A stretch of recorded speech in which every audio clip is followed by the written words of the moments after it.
Yun! Na-master na nga ni Boruto ang Flying Thunder God technique na signature technique ni Minato Namikaze at ni Tobirama Senju. Totoo nga ba ito? Yes guys, totoo nga na na-master na ni Boruto ang Flying Thunder God technique. At sa video na ito ay pag-uusapan natin kung sino nga ba ang nagturo kay Boruto ng Flying Raijin or Flying Thunder God Jutsu. Pero paano nga ba niya ito natutunan? Well, manood na lang kayo at hayaan nyo kung ipaliwanag sa inyo kung sino nga ba ang nagturo ng teknik na ito kay Boruto. At sa dulo ng video na ito ay malalaman nyo at masashock kayo kung sino nga ba talaga ang nagturo kay Boruto ng teknik na ito. Dito nga sa Boruto ay na-master na nga ni Boruto Uzumaki ang Flying Raijin or Hiraishin Jutsu na signature technique ng kanyang lolo na si Minato Namikaze na fourth Hokage ng Konoha. Dito nga sa chapter 4 ng Two Blue Vortex ay inireveal na nga sa atin na nakakagamit nga ng Flying Raijin itong si Boruto. At hindi lang Flying Raijin ang natutunan niya sa 3 taon na nakalipas, kundi isang bagong Rasengan din. So dito nga ay pinakita sa atin sa chapter 4 na nakakagamit nga ng Flying Raijin itong si Boruto,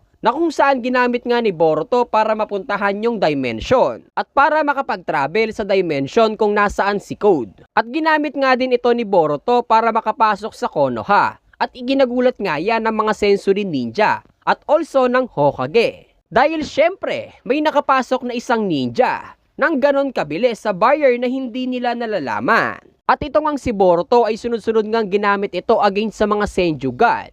Kumbaga na-spam niya ng napakaraming beses yung Flying Raijin against sa mga malalakas na kalaban. At ito nga din yung ginamit niya para makatakas bago matapos ang chapter 4 ng Two Blue Vortex. At oo nga pala, dito nga sa simula ng chapter 4 ay ipinakita nga dito na nag-uusap yung isang Toad at si Boruto. Sinasabi niya nga dito na kahit kayang-kaya nga niyang gamitin ang Flying Raijin ay hindi pa nga rin siya ganun kagaling kung ikukumpara sa grandfather niya na si Minato Namikaze. Dahil kung mapapansin nyo, kinakailangan pa ngang mag-focus ni Boruto para nga magamit o ma-perform yung Flying Raijin. Unlike naman dito kay Minato ay effortless nga niya itong nagagawa.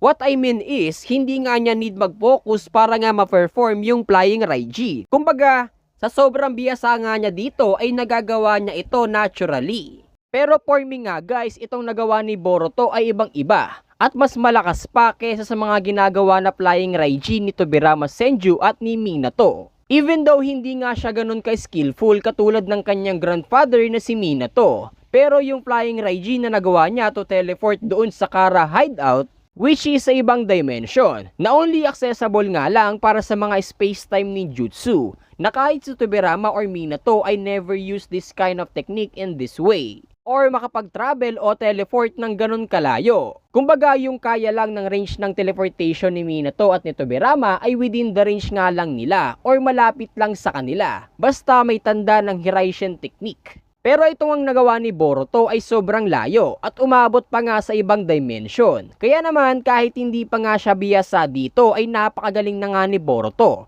At for me nga sobrang astig nun para kay Boruto. At hindi nga natin mapagkakaila na malaki din ang chakra reserve netong si Boruto. So imagine guys, during 4th Great Ninja War ay kinakailangan pa nga ng 3 elite Jonins para nga makapag-perform ng Hiraishin Jutsu. Pero ito ngang si Boruto katulad ni Minato ay kaya nga itong gamitin ng sunod-sunod ng walang kahirap-hirap. At kaya niya nga itong gamitin ng siya lang mag-isa. At for me again, napakahalimaw talaga ni Boruto. Dahil isipin nyo guys, natutunan niya ito sa loob lang ng 3 taon ang Flying Raijin o ang Hiraishin Jutsu. At isipin nyo guys, ang Flying Raijin ay isang hindi madaling teknik. Isa nga itong esrang teknik na tanging 2 ninja nga lang ang nakakompleto at nakagawa sa kasaysayan ng mga ninja. Walang iba kundi si Minato at Tobirama Senju. So sagutin na nga natin ang pinaka-exciting part ng video na ito. Sino nga ba ang nagturo sa kanya ng Flying Raijin technique? Meron nga akong 2 theory about dito na kung sino at kung paano nga niya natutunan ang Flying Raijin technique. So paano nga ba natutunan ni Boruto ang Flying Raijin? Ang pinakauna ko nga theory about dito guys, ay nag-travel back nga itong si Boruto sa panahon ng kanyang grandfather na si Minato Namikaze at fourth Hokage ng Konoha. At dito nga ay na-meet niya at nakausap nga niya si Minato. Nag-time travel nga siya para matutunan ang Flying Raijin.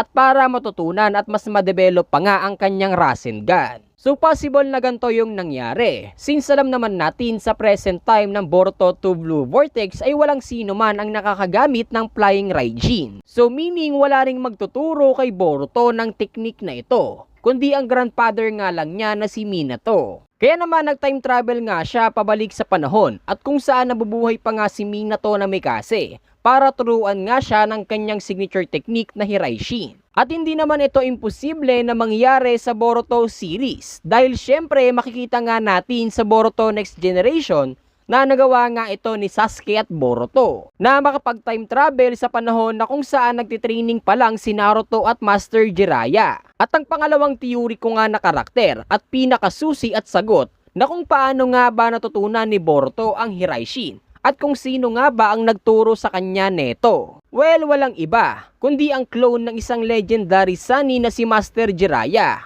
Walang iba kundi si Kashin Kojin. Yes guys, baka nagulat kayo na si Kashin Kojin ang nagturo sa kanya ng Flying Raijin. And baka magtaka kayo, since si Jiraiya nga ay hindi marunong gumamit ng Hiraishin technique. So paano nga ba niya ito na ituro kay Boruto? So dito nga sa chapter 4 ng Boruto ay ipinakita nga na magkasama itong si Kashin Kojin at Boruto. At dito nga inireveal sa atin na tinulungan pala ni Kashin Kojin itong si Boruto. Dahil nga yan sa kagustuhan ni Boruto na baguhin ang mundo ng mga ninja at ibalik nga ito sa normal.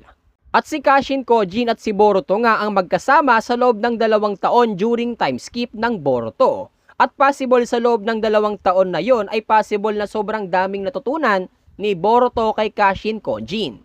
Isa na nga sa mga natutunan ni Boruto ay yung mas ma-develop pa nga yung kanyang Rasengan. At possible nga na ito yung pinakamalakas na form ng Rasengan na nag-exist. At isa pa nga dyan ay yung paggamit ng Toad o summoning technique na alam naman natin na ginagamit nga ito ni Kashin Kojin. At ang isa pa nga sa mga natutunan ni Boruto mula kay Kashin Kojin ay ang Flying Raijin. Paano? Well, dahil nga yan sa kayang maglabas-pasok ni Kashin Kojin ng walang kahirap-hirap sa Konoha. Nakakakuha nga siya ng mga impormasyon ng mga nagdaang mga ninja ng Konoha, katulad ng mga shinobi records ng mga Hokage. Pero ito ngang nakuha ni Kashin Kojin ay mga records ng mga ninja during 4th Great Ninja War. Na kung saan, kung natatandaan nyo nga guys, ay noong pangalawang beses nga siyang nagnakaw. At noong naglaban nga sila ni Kakashi ay nagawa ngang kunin ni Kashin Kojin ang mga shinobi records ng mga ninja na nag-participate sa 4th Great Ninja War. So, kung iisipin nyo kung sino-sino yung mga ninja na nag-participate ng 4th Great Ninja War, ay walang iba kundi si Hashirama Senju, Tobirama Senju, Hiruzen Sarutobi at si Minato na Mikase at ang mga elite jonins ng Konoha. At ang ibang mga legendary ninja from other villages. And also si Madara Uchiha na din. At ang lahat nga ng yan ay tanging reanimated ninja gamit nga ang Edo Tensei. So, lahat nga ng mga impormasyon patungkol sa mga ninja na ito ay nakuha ni Kashin Kojin mula sa shinobi records ng Konoha.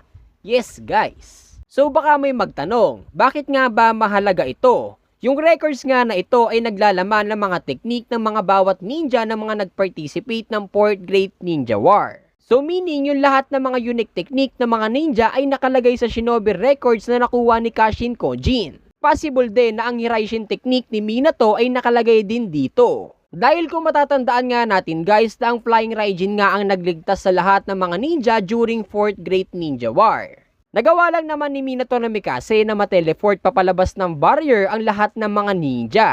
At nagawa lang naman ni Minato na ilihis yung atake ng Ten Tails at ilipat nga ito sa dagat ng ganon kabilis. Gamit nga ang kanyang Hiraishin technique. At napakalaki din ang naitulong neto sa pakikipaglaban kay Obito during that time. At ang Hiraishin nga din ang ginamit ng mga Hokage para nga makarating agad ng napakabilis sa battlefield. So possible noong nakuha nga ni Kashin Kojin ang mga shinobi records ay possible na inaral ni Boruto yung mga teknik na pwedeng-pwede sa kanya or fit sa kanya. At isa nga sa mga nakita at natutunan nga niya ay yung signature technique ng kanyang grandfather na si Minato na Mikase. Well, for me nga, si Minato at si Boruto ay parehas na parehas. Ito nga dalawa na ito ay isang prodigy ninja. Like sobrang talino nga nilang dalawa. Na nakaya nga nilang mamaster at matutunan yung isang komplikadong teknik katulad ng Hiraishin technique. So, sa inyong palagay guys, ano pa kaya yung mga teknik na natutunan ni Boruto sa loob ng 3 taon na gamit nga ang Shinobi Records? Ano pa kaya yung mga teknik na possible na matutunan niya?